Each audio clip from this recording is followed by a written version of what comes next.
मैं ब्रह्मा विष्णु महेश को कभी ईश्वर नहीं मानूंगा और ना ही कभी उनकी पूजा करूंगा। मैं राम और कृष्ण को कभी ईश्वर नहीं मानूंगा, ना ही कभी उनकी पूजा करूंगा। इसी प्रकार की 22 प्रतिज्ञाएं हैं जिनको आप जानते हैं कि ये बाबा साहब डॉक्टर अम्बेडकर की 22 प्रतिज्ञाएं। इन्हीं 22 प्रतिज्ञाओं को दोहराते हुए दिल्ली के एक नेताजी की कुर्सी कुछ वर्ष पहले के बाद में आखिरकार आज मैं 1.5 या 2 साल के बाद में उस मुद्दे पर बात क्यों कर रहा हूँ। वीडियो के अंत तक बने रहिए, परत दर परत में सारी बातें आपके साथ यहाँ करने जा रहा हूँ। जिस मंत्री जी की कुर्सी गई थी उन मंत्री जी का नाम था राजेंद्र पाल गौतम। राजेंद्र पाल गौतम जब दिल्ली की सरकार में 2 बार विधायक और 2 बार मिनिस्टर रहे तो बुद्धिस्ट बैकग्राउंड से आने वाले, अम्बेडकरवादी बैकग्राउंड से आने वाले, अम्बेडकरी संगठनों में काम करने वाले राजेंद्र पाल गौतम जब राजनीति में आए थे तो उनके मन मस्तिष्क में एक बात थी कि बाबा साहब डॉक्टर अम्बेडकर का वो अधूरा सपना कि भारत को बौद्ध में करना है, वो सपना पूरा होना चाहिए। हालांकि मैं इसके शुरू से विरोध में रहा हूं। मैं मानता हूं कि अगर आप राजनीति में हैं तो आप राजनीतिक व्यक्ति हैं, आपको धार्मिक और सामाजिक कामों से मैं हिस्सा लेना चाहिए, लेकिन उनको करना नहीं चाहिए। उनको उन लोगों को करने देना चाहिए जो लोग धार्मिक और राजनीतिक संगठन या संस्थाएं चला रहे हैं। लेकिन मंत्री रहते हुए राजेंद्र पाल गौतम ने कहा कि हम 2025 तक 10 करोड़ लोगों को बौद्ध बनाएंगे। इसके लिए उन्होंने एक बाकायदा अपना संगठन रजिस्टर्ड कराया जिसका नाम था मिशन जय भीम। मिशन जय भीम के बैनर तले देश भर में छोटे छोटे संगोष्ठी, छोटे छोटे आयोजन किए गए और लोगों को तैयार किया जाने लगा। इसी संदर्भ में 14 अक्टूबर को देश की राजधानी दिल्ली में अम्बेडकर भवन रानी झांसी रोड पर एक बड़ा आयोजन किया गया जिसमें लगभग 10,000 लोग दिल्ली एनसीआर से और अन्य इलाकों से आए थे, जिसमें राजेंद्र पाल गौतम, बाबा साहब डॉक्टर अम्बेडकर के पुत्र राजरत्न अम्बेडकर के साथ में हिंदू धर्म छोड़ करके बौद्ध धर्म अपनाते हुए दिखाई दिए और उन्होंने ये 22 प्रतिज्ञाएं इस मंच पर दोहराई थी।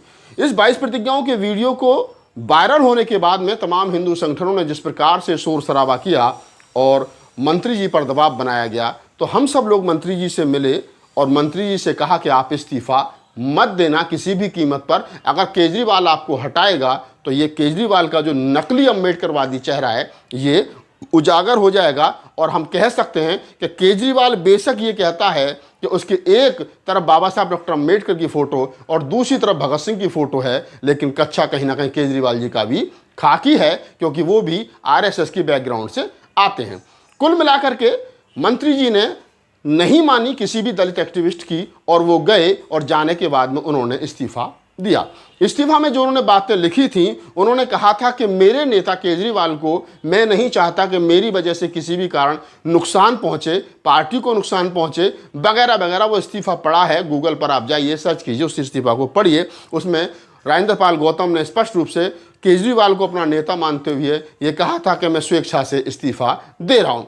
इस्तीफा देने के बाद में मंत्री जी की कुर्सी तो चली गई और उनकी जगह दूसरे मंत्री राजकुमार आनंद आ गए जो पिछले दिनों केजरीवाल को, पहले उन्होंने पार्टी छोड़ी, मंत्रालय छोड़ा, केजरीवाल को मनुवादी बताया और वो बहुजन समाज पार्टी में चले गए और बहुजन समाज पार्टी को छोड़ करके वो आजकल बीजेपी का दामन उन्होंने थाम लिया है। लेकिन मैं बात कर रहा था राजेंद्र पाल गौतम जी पर। राजेंद्र पाल गौतम जी की जब मंत्रालय चला गया तो वो सीमापुरी क्षेत्र है जहाँ से वो विधायक हैं, आम आदमी पार्टी से विधायक हैं, दूसरी बार विधायक हैं। आज उन्होंने लगभग 1.5 वर्ष के बाद में आज पार्टी भी छोड़ दी और विधायकी भी छोड़ दी। अब आप कहेंगे कि राजेंद्र पाल गौतम कहाँ गए? तो राजेंद्र पाल गौतम ने आज बड़े अपने दल बल के साथ में, अपने साथियों के साथ में कांग्रेस पार्टी का दामन थाम लिया है। कांग्रेस पार्टी के जो SC/ST विंग के राष्ट्रीय अध्यक्ष हैं राजेश लिलोटिया जी, उन्होंने उनको पार्टी की प्राथमिक सदस्यता दिलवाई है। अब ये सोचने वाली बात है कि ये कयास तो लगाया जा रहा था कि राजेंद्र पाल गौतम का टिकट जो है वो सीमापुरी विधानसभा से नहीं हो रहा है। केजरीवाल ने शायद ये स्पष्ट रूप से उनको कह भी दिया था और हमारे जैसे लोगों को पता था जो राजनीतिक पार्टी के कार्यालयों के आसपास की सुख-बुहार जो होती है उसको सुनते रहते हैं तो पता रहता है कि किस पार्टी में क्या चल रहा है। तो हमें भी पता था कि सीमापुरी विधानसभा से राजेंद्र पाल गौतम जी का टिकट होना मुश्किल है। आखिरकार वही हुआ कि चुनाव, जनवरी में चुनाव है दिल्ली में और अभी हम लगभग सितंबर की शुरुआत में बात करें। 5 महीने का समय है।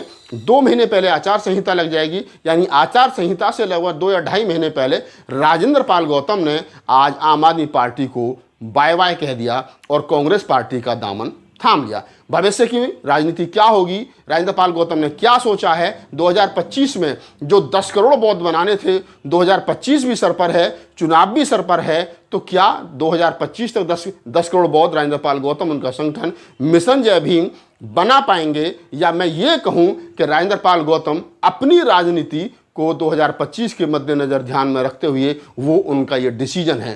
खैर, कुल मिलाकर के सवाल बहुत सारे हैं और बहुत सारे सवालों का जवाब भविष्य के गर्भ में है। मैं राजेंद्र पाल गौतम की दूसरी पारी की राजनीति की शुरुआत के लिए उनको शुभकामनाएं देता हूं कि वो जिस भी राजनीति दल में रहें, अपना कम से कम जो उनका राजनीतिक कैरियर है वो ठीक रहना चाहिए। मैं शुरू से कहता हूं, शेड्यूल कास्ट का आदमी जिस भी राजनीतिक दल में हो, बीजेपी को छोड़ करके, आरएसएस को छोड़ करके, वो अच्छे मुकाम पर होना चाहिए, ताकि कम से कम समाज का नहीं तो अपना भला वो जरूर कर ले, और समाज के बीच में कभी आकर के जय भीम करे तो लोग उसकी जय भीम का जवाब जय भीम से दे भी दें। तो राजेंद्र पाल गौतम ने, बड़ी खबर है कि राजेंद्र पाल गौतम ने आज जो है आम आदमी पार्टी छोड़ दी है और उन्होंने सीधा सीधा कांग्रेस ज्वाइन कर ली है। आगे क्या करेंगे, चुनाव लड़ेंगे, पार्टी उनको चुनाव लड़ाएगी या संगठन में कोई बड़ी जिम्मेदारी देगी, क्या उन्होंने पार्टी के बड़े पदाधिकारियों के साथ में बैठ करके तय किया है, ये राजेंद्र पाल गौतम बेहतर बता सकते हैं। हम कोशिश करेंगे कि उनका एक इंटरव्यू इस पर किया जाए, पार्टी छोड़ने और पार्टी कांग्रेस ज्वाइन करने के विषय में।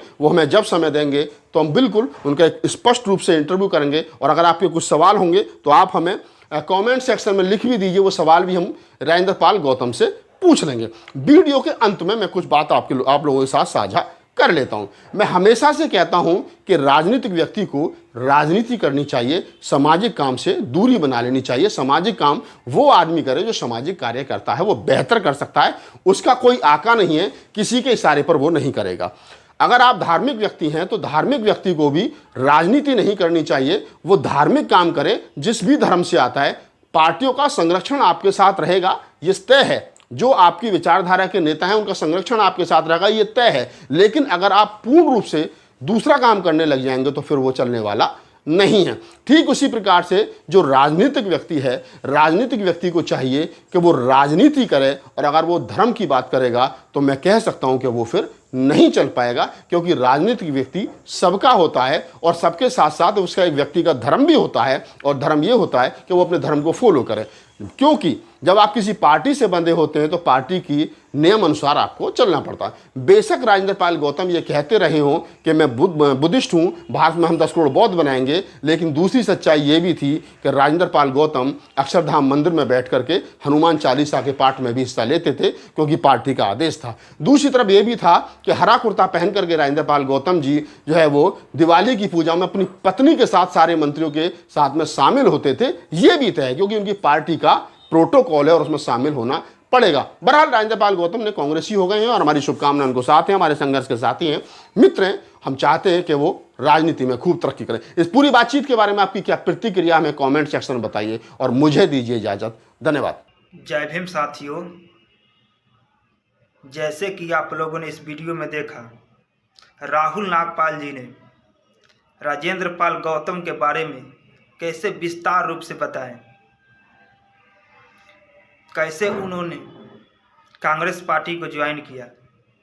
अगर ये वीडियो अच्छा लगे तो इस चैनल को सब्सक्राइब कीजिए और वीडियो को ज़्यादा से ज़्यादा शेयर कीजिए।